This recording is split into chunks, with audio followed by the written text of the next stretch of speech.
Hello everyone, today we will talk about how to fix or how to solve the problem of keeps closing on the application of Gemini. You will go to settings.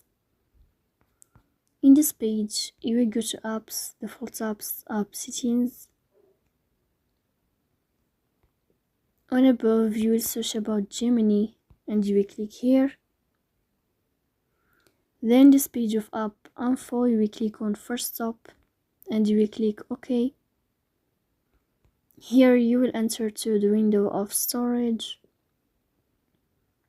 Then we click on clear cache, but pay attention, don't click clear data because that can delete your account.